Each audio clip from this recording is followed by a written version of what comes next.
O transplante é um procedimento cirúrgico que consiste na reposição de um órgão ou tecido de uma pessoa doente, receptor, por outro órgão ou tecido normal de um doador, vivo ou morto. Está entre os procedimentos mais complexos da medicina. O Brasil possui o maior programa público do mundo no gênero, que paga 92% das 70 cirurgias realizadas todos os dias. O primeiro transplante de órgãos bem-sucedido ocorreu em Boston, nos Estados Unidos, em 1954, quando Richard Henk, à esquerda, recebeu o rim de seu irmão gêmeo, Ronald. À época, o volume de sangue perdido pelos pacientes impressionava até os mais frios dos cirurgiões. A doação pressupõe critérios mínimos de seleção. O diagnóstico que levou à morte clínica, tipos sanguíneos e idade são itens estudados do provável doador para saber se há receptor compatível. Oi, Felipe, tudo bem? Tudo bem. Felipe, a gente está aqui hoje para fazer algumas perguntas sobre o seu transplante. Qual foi o órgão que você recebeu? Eu recebi medula óssea. Como você soube que precisaria desse transplante? Após vários exames de sangue que eu fui fazendo, seguindo uma rotina, né? E devido também comecei a sentir muitas dores, desconforto pelo corpo. E qual foi a sua reação quando você soube que precisaria de um transplante? A raiva, nervosismo, eu não queria falar com meus amigos, fiquei meio desolado das pessoas que eu mais gostava. Boa noite, estamos hoje aqui com a Yara, de 62 anos. Ela vai responder algumas perguntas sobre o transplante que ela fez. Tudo bem, Yara? Tudo bem. E qual órgão você recebeu? Eu recebi medula óssea. Medula óssea? Quando e como soube que precisaria de um transplante?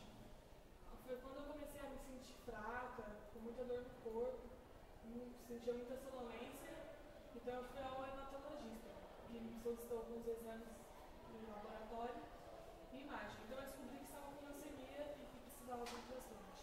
Entendi. E o que pensou quando soube que precisaria de um transplante? Eu fiquei muito nervosa, fiquei muito triste, me senti muito ansiosa também, eu fiquei com medo de morrer, de não ter um transplante. Morte encefálica é a parada definitiva e irreversível do encéfalo, provocando em poucos minutos falência de todo o organismo. É a morte propriamente dita. O coma é um estado reversível, por isso uma pessoa em coma não pode ser doadora. Todas as religiões têm em comum os princípios da solidariedade e do amor ao próximo, que caracterizam o ato de doar. Todas as religiões deixam a critério de seus seguidores a decisão de serem ou não doadores de órgãos. Segundo o Papa João Paulo II, a Igreja nada mais visa que o bem integral da pessoa humana. A Igreja sugere que a doação de órgãos realizada de um modo eticamente correto proporciona a recuperação da saúde e até mesmo da vida.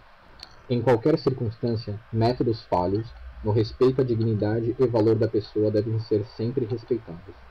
A própria ciência aponta para outras formas de intervenção terapêuticas que não envolveriam clonagem ou emprego de células embriônicas, utilizando ao invés células-tronco retiradas de adultos. Professor Semi Goldstein, rabino da comunidade israelita do Paraná. Nada mais judaico que salvar uma vida. A doação de órgãos é permitida desde que seja conhecida a identidade do receptor. Isso porque, doando seus órgãos a um banco de órgãos, teme-se que os mesmos não sejam aproveitados. Desse modo, seriam descartados de forma imprópria e não enterrados, conforme prescritos pela lei judaica. A identidade do receptor é a garantia de que os órgãos foram de fato utilizados. Ao mesmo tempo, a morte encefálica não é aceita por todas as correntes como o fim da existência humana. Daí a proibição da doação neste caso. É um risco de se infringir a lei judaica, para ser decretada a morte de forma unânime por todas as correntes ideológicas judaicas. É necessária a parada cardíaca e a apneia por no mínimo 10 minutos, o que, infelizmente, inutiliza os órgãos para doação. O judeu não somente pode, como deve, doar órgãos, mas desde que as regras sejam cumpridas. E foi difícil encontrar um doador? Não, graças a Deus não. Eu tive sorte de encontrar uma doador compatível no banco de cordão. Aqui no hospital, onde eu fiz a cirurgia. E fala um pouco das dificuldades durante a espera do transplante. Eu sou muito ansiosa, né? Então eu senti muita ansiedade. Eu estava muito debilitada também. causa da quimioterapia, ficava com náuseas, dores no corpo muito fraca também. E quando soube que existia um doador, o que sentiu? Ah, eu fiquei muito feliz. Nossa, eu fiquei muito feliz mesmo, porque foi bem rápido. Eu vi que tinha uma salvação para mim, não era o fim. E precisou correr pro hospital quando soube? Não, porque eu já estava internada já, recebendo quimioterapia. A família não paga pelos procedimentos de manutenção do potencial doador, nem pela retirada dos órgãos. Existe cobertura do Sistema Único de Saúde, o SUS. Desde que haja receptores compatíveis, a retirada dos órgãos é realizada por várias equipes de cirurgiões, cada qual especializada em um determinado órgão. O corpo é liberado no máximo em 48 horas. Além dos riscos inerentes de uma cirurgia de grande porte, os principais problemas são infecções e rejeições. Para controlar esses efeitos, o transplantado usa medicamentos pelo resto da vida. Transplante não é cura, mas um tratamento que pode prolongar a vida. Boa noite, estamos aqui com o Danilo, nosso colega de classe. Ele é auxiliar de enfermagem de um hospital muito famoso aqui em São Paulo e vai contar de algumas experiências que ele escutou pessoalmente. Olha, trabalho no hospital há 2 anos e meio, vai fazer 3 anos. Fiquei no setor de hemodiálise 1 ano e meio e lá convivi com muitas pessoas, muitos transplantes, pessoas fazendo hemodiálise diariamente. Teve um caso que me chocou bastante, foi muito interessante. Ele não quis responder o questionário, mas vamos falar sobre ele. O nome dele é Renato. Ele passou por uma dificuldade, ele estava fazendo transplante, estava fazendo a hemodiálise 3 vezes por semana, estava certinho na dieta, na farra, tinha que se controlar, porque ele era novo, 26 anos, certinho. Conseguiu o transplante, fez, teve alta do hospital, tranquilo. De 6 em 6 meses a gente pede para os pacientes começarem a voltar para fazer o controle. Quando ele voltou, o médico avaliou que o rim dele não estava funcionando. Quando foi avaliado mais profundamente, era um rim transplantado. Colhemos informações sobre ele. Em 6 meses ele voltou a fazer tudo o que ele fazia antes de saber que precisava de um transplante. Ele fumava, cheirava, bebia álcool todo final de semana. Então, avisamos para ele que ele teria que entrar na fila de transplante de novo, na espera, toda aquela coisa.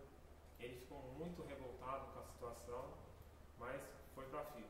Vamos fazer exames, a hemodiálise 3 vezes por semana. O caso dele complicou demais, no caso que ele fazia hemodiálise, chegava no sábado e domingo ele não tinha, ele não se comportava, bebia, fumava, cheirava, fazia tudo que ele tinha que fazer. Começou a ficar internado, ficou 2 meses internado. O rim que não estava funcionava só 25%, parou de funcionar. O outro, ele ficou na máquina praticamente todo dia, tinha que limpar o sangue dele, filtrar todos os dias. Então tem uma hora que o médico falou assim, não tem mais jeito, a família falou assim, não tem o que fazer, ou ele quer viver ou ele não quer viver. O médico falou assim, eu abro mão da minha parte médica não tem mais o que fazer, o paciente não colabora, não tem o que fazer. Foi onde que ele começou a beber mais, cheirar mais, quando menos percebeu, septicemia.